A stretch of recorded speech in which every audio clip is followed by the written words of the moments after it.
प्रेम से भोजन बनाओ। जिंदगी में और करना क्या है? कुछ नहीं, यहां मिलने वाला कुछ है नहीं, दुनिया में ज्यादा कुछ नहीं। खुशी से जिंदगी जी लो, यही बहुत बड़ी उपलब्धि है।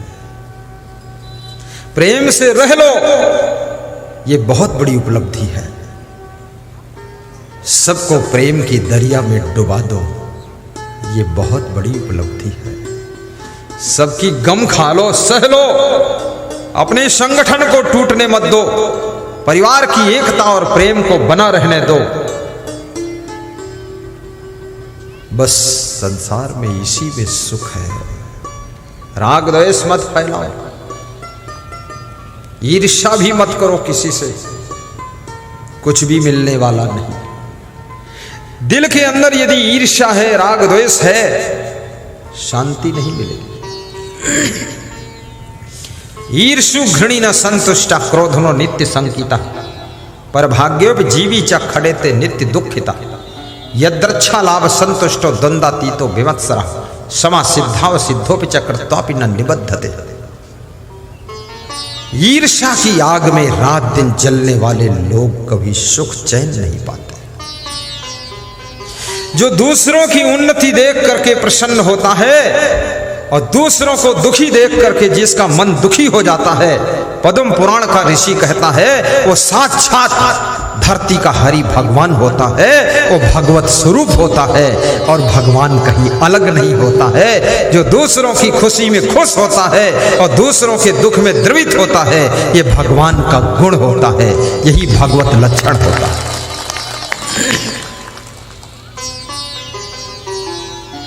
देवदत्त ने एक हंस को बाण मारा, हंस घायल होकर के गिरा। गौतम ने उसको उठाया, गोद में लेकर के पानी पिलाया, सहला रहा। देवदत्त आता है और कहता हंस मेरा है क्योंकि मैंने मारा है। गौतम कहते हंस मेरा है क्योंकि मैंने बचाया है। दोनों में विवाद हुआ। राजा के पास पहुंचे, राजा ने कहानी सुनी तो राजा ने जवाब दिया, मारने वाले से बचाने वाले का अधिकार ज्यादा होता है, इसलिए हंस गौतम का है। और वही गौतम जो हंस के दुख को सह नहीं सके, बचाने के लिए द्रवित हो गए, वही एक दिन भगवान बुद्ध के नाम से प्रसिद्ध होते हैं, भगवान बुद्ध कहे जाते हैं। वे भी किसी माता पिता की संतान थे, वे भी मनुष्य के रूप में पैदा हुए थे। राजमहलों में उनका जन्म कहां हुआ, कैसे हुआ, ये छोड़ो बकवास, लेकिन मनुष्य का चेहरा है उनका और उनको भगवान बुद्ध माना गया। याद रखना, यदि आपके अंदर दया है, करुणा है, रहम है, तो ये लक्षण भगवान का है, फिर आप स्वयं भगवान के रूप हैं, भगवान के रूप है। ईर्ष्या द्वेष से बचो, जलन मत करना किसी से। कई बार लोग किसी का बढ़ता हुआ नाम देख करके जलने लग जाते हैं कि इसके नाम को बिगाड़ना है किसी तरह से। और याद रखना, आपका नाम बढ़ने लग जाए, धन धाम बढ़ने लग जाए, दौलत बढ़ने लग जाए, शक्ति बढ़ने लग जाए, तो ज्यादा विनम्र हो जाना, अपनी शक्ति का दुरुपयोग मत करना, किसी को सताने में शक्ति मत खर्च कर देना, अन्यथा शक्तियां पुनः एक कुदरत वापस लेना शुरू कर देती है। शक्तियां उसके पास में परमानेंट रहती हैं जो अपनी शक्तियों का सदुपयोग करता है, शक्तियों का प्रयोग दूसरों की रक्षा करने में करता है, उसकी शक्तियां निरंतर बढ़ती चली जाती हैं। जो अपनी शक्तियों का दुरुपयोग करता है, दूसरों को सताने में शक्ति खर्च करता है, वो एक दिन शक्तिहीन हो जाता है, वो शक्तिहीन हो जाता है।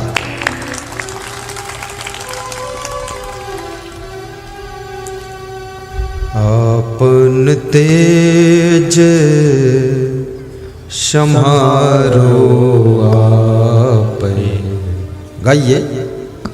आपन तेज सम्हारो आपे, तीनों लोक हाँकते कांपे, तीनों लोक हाँकते कांपे।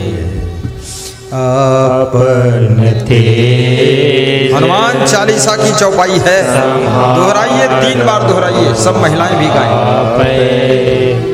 तीनों लोक हाकते कांपे। बहुत मस्त चौपाई है।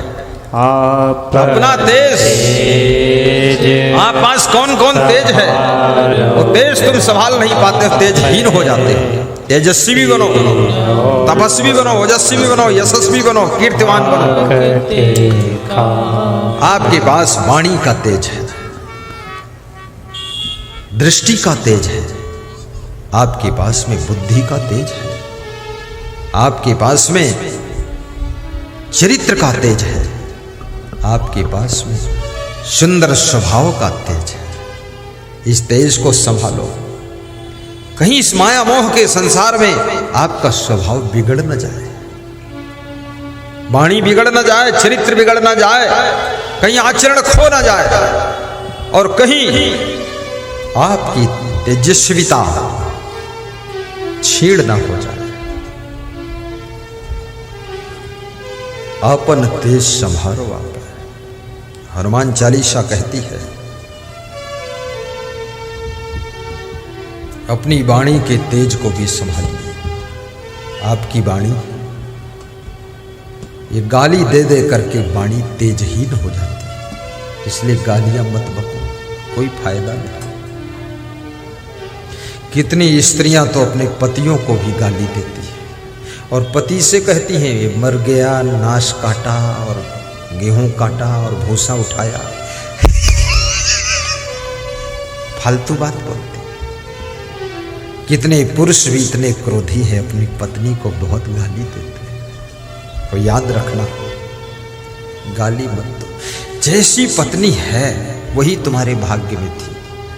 अब बस स्वीकार करो, जो भी मिली है उल्टा पलटा करती है। कितने लोग बहुत पुण्य कमा चुके हैं, उनको बड़ी बुद्धिमान पत्नी मिली है, समझदार, इशारे से काम करती है। और जिनके पुण्य थोड़ा कमजोर है, उनको थोड़ा बुद्धू भी मिली है।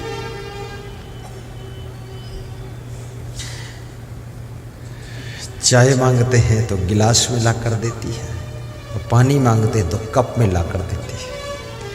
पति सोचता है इतनी भी बुद्धि नहीं, तो बताती है पीना तो है और क्या करना है, कप से पी लो, क्या फर्क है।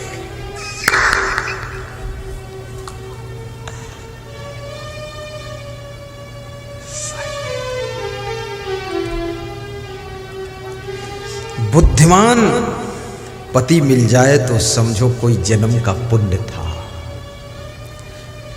बुद्धिमान पत्नी मिल जाए, ये कोई पुण्य से ही मिली है।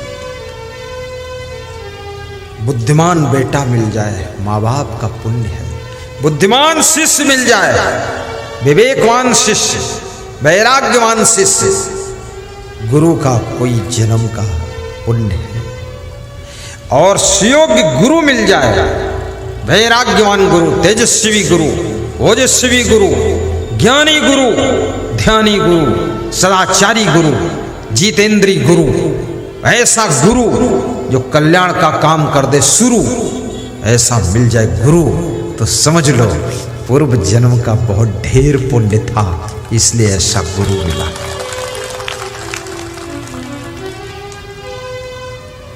इसलिए खूब पुण्य कमाओ। तुम गाय की सेवा करते हो, पंछियों की रक्षा करते हो, जीवों पर दया करते हो, प्यासे को पानी पिलाते हो, भूखे को भोजन खिलाते हो, अतिथि का सत्कार करते हो, संत का आदर करते हो, सत्संग समागम कराते हो, ये सब करने से बहुत बड़ा पुण्य इकट्ठा होता है। दान करने से भी पुण्य होता है।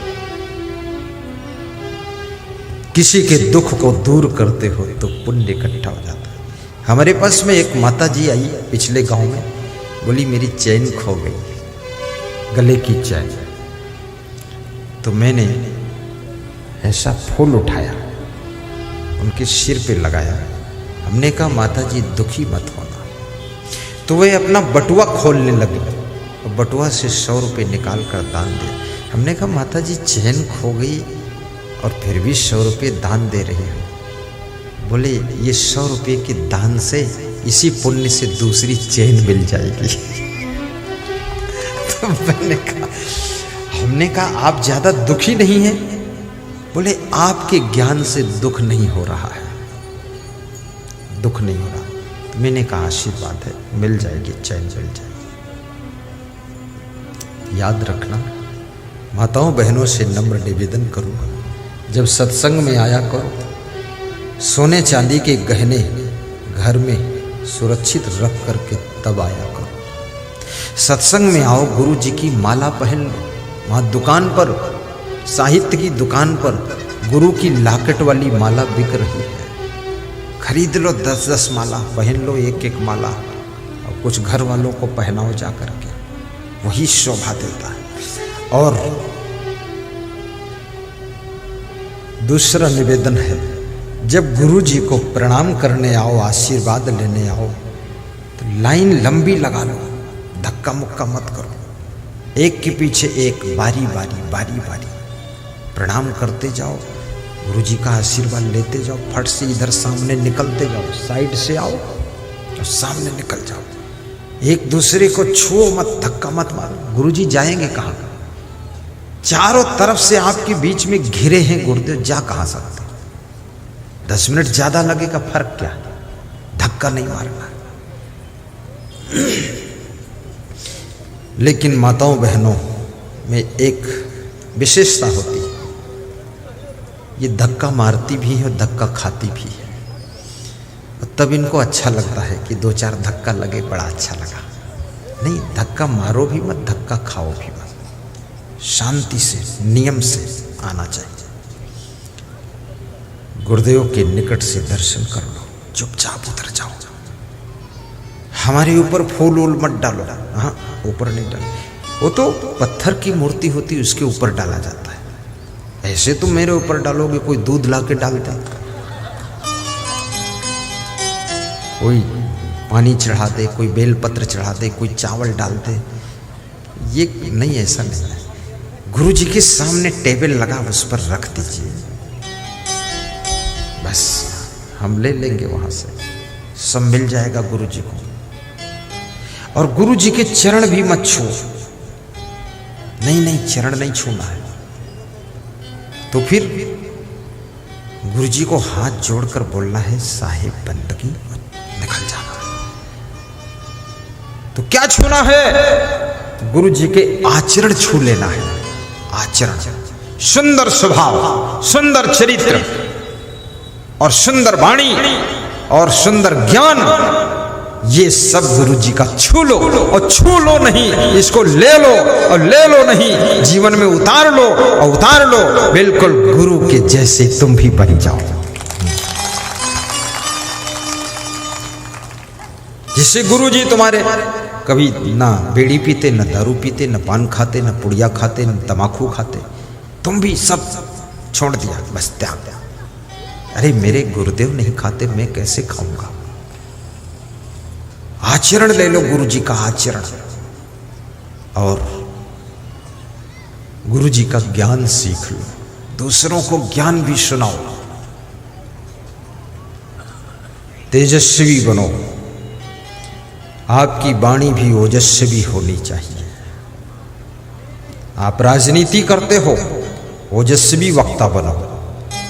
ये म्याऊं म्याऊं बोलना जो है, कि शिपोन में एक गली बनी थी, ये इससे न वोट मिलेगी न सड़क बनने वाली है। अरे संसद भवन में भी दहाड़ना पड़ता है, वहां भी कंपटीशन है। हर सांसद अपने अपने क्षेत्र में बजट ले जाना चाहता है, हर विधायक अपने अपने क्षेत्र में बजट ले जाना चाहता है। आपका सांसद विधायक अगर दमखम वाला नहीं है तो आपके क्षेत्र में बजट बहुत कम आएगा। वहां भी बोलना पड़ता है, और बोलना पड़ता, समझाना पड़ता है। तो प्रधानमंत्री भी थोड़ा समझता है कि इसको देना चाहिए, नहीं तो ये मचाएगा वो खुराफात, फालतू बजट दे देगा। म्याऊं म्याऊं करने की जरूरत नहीं। जनता के बीच में भी ओजस्वी भाषण करो, दो चार श्लोक भी बोलो भाषण में, दो चार दोहे बोलो, और एक दो गीत भी गा दो। ऐसा लच्छेदार भाषण, ओजस्वी वक्ता बना। राजनीति भी करो, पूरा मन से करो। राजनीति खराब नहीं, बहुत अच्छी चीज है। राजनीति में बुद्धिमान, महान, गुणवान, वफादार, देशभक्त पहुंचने चाहिए। तब हमारे देश की सड़कें 4 लेन से काम नहीं चलने वाला है, अब तो 16 लेन की रोड बननी चाहिए, क्योंकि जनसंख्या इतनी हो चुकी है। 16 लेन की रोड हो तब स्पीड गाड़ी पकड़े। हर शहर में ओवरब्रिज, उत्तर से दक्षिण की ओर, पश्चिम से पूरब की ओर। जिसको शहर में जरूरत नहीं ऊपर ऊपर निकल जा, वहाँ फालतू लाल बत्ती पीली बत्ती खड़े हो। पुलिस वाले परेशान होते हैं, रुको रुको रुको रुको, ये रोड जाओ, उधर जाओ, इधर रुको। क्या फालतू नाटक। और राजनीति के अंदर भी त्याग रखो। आपका जीवन तेजस्वी तभी होगा जब आपके अंदर त्याग होगा। लोभ लालच नहीं। क्या करोगे इतना पैसा, कोई जरूरत नहीं है। और केवल पैसे से चुनाव जीत भी नहीं सकते आप, ये भी याद रखना। और आदमी ना किसी जाति का है, ना पाति का है, ना मजहब का है। आदमी तो अपने फायदे का है। जहां जिसको फायदा होता है वहां लोग वोट दे देते हैं, उसके साथ जुड़ जाते हैं। फायदा, शक्कर डाल दो, चींटियां इकट्ठी हो जाएंगी, लेकिन नमक की बोरी रख दो, एक चींटी नहीं आएगी। जहां मिठास है वहां चींटियों के झुंड इकट्ठे होते हैं। जहां फायदा है वहां वोट मिलती है। जनता को फायदा होना चाहिए। मैं सब नेताओं को समझाता हूं, राजनीति करो, अच्छी चीज है। कोई नेता ये मत समझे गुरुजी स्वयं राजनीति करना चाहते। मैं नहीं करना चाहता, लेकिन मैं करवाना चाहता हूं। जो कर रहे हैं वही अच्छा करें, सुधार करने, गलती अगर उनमें है कोई। मैं क्या करूंगा, मैं तो इतनी बड़ी धर्म नीति कर रहा हूं कि इसी से फुर्सत नहीं हमको। राजनीति करने वालों की भीड़ है, गली गली में राजनेता पैदा है, लेकिन मैं जो काम कर रहा हूं समाज सुधार का, संस्कार देने का, ये काम करने वाले दुनिया में बहुत ही गिने लोग हैं, कम लोग हैं। मैं यही काम करता रहूंगा, सबको संस्कार दूंगा। बोलो ठीक है कि नहीं? बोलते क्यों नहीं हो? नहीं बोलोगे तो राजनीति में चला जाऊंगा। बोलो यही ठीक है ना? यही ठीक है। राजनीति तुम करो, तुम बनो मंत्री, मुख्यमंत्री, प्रधानमंत्री। तुम्हें ही मेरा आशीर्वाद। जो राजनीति में काम कर रहे हैं उनको ही मेरी व्यास गादी आशीर्वाद दे रही है। उनकी बुराइयां दूर हो, अच्छे इंसान बने, मांस मछली अंडा नशा शराब मुर्गा खाना बंद करें, एकदम शुद्ध शाकाहारी रहे। और इस भारत देश को भारत माता जैसे कहा जाता है, माता जैसी ही इसकी सेवा करे। ये भारत देश महान बने, ऐसा सब नेता काम करें। ओजस्वी वक्ता बनो, यशस्वी भी बनो। आपके कर्म ऐसे होने चाहिए कि आप यशस्वी भी हों, और तपस्वी भी बनो। हर व्यक्ति को तपस्वी, ये महिलाओं को भी तपस्वी बनना चाहिए। यशस्वी महिला बनो। अरे तुम मर जाओ, दुनिया से चला जाए, तुम्हारा शरीर दफन हो जाए, फिर भी घर के लोग 50 साल तक तुम्हारे यश को याद करें कि मेरी माँ, मेरी सासू बहुत अच्छी थी। राजस्थान में मैं एक गांव में गया, 3 बहुएं आई हैं, तीनों व्यास गादी पर रोने लगे। क्या हुआ? बोले मेरी सासू मर गई। ज्यादातर बहुएं सासू के मरने से खुश होती कि अब जंजाल खत्म हुआ, पर वो रो रही थी रो रही थी फूट फूट कर।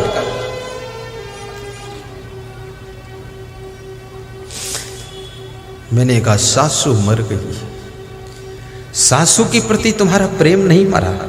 बोले प्रेम तो जिंदगी भर नहीं मरेगा, माँ से भी ज्यादा, पिता से भी ज्यादा, भाई से भी ज्यादा और पति से भी ज्यादा ख्याल करने वाली, मुझे निभाने वाली और मुझे सुख देने वाली मेरी सासू थी। ऐसी सासू। यशस्वी सासू बनो, यशस्वी गुरु बनो और तपस्वी भी बनो। परिवार के लिए, शिष्यों के लिए, फैमिली के लिए, देश के लिए, ग्राम के लिए, समाज की सेवा के लिए कुछ कष्ट सहना पड़े, कष्टों को सह लेना। सबके कल्याण के लिए जो कष्ट सह लेता है वही तपस्वी होता है। याद रखना, परिवार बिखरने न पाए इसके लिए दुख भी सह लेना तो तुम तपस्वी महिला कहलाओगी। तपस्वी महिला।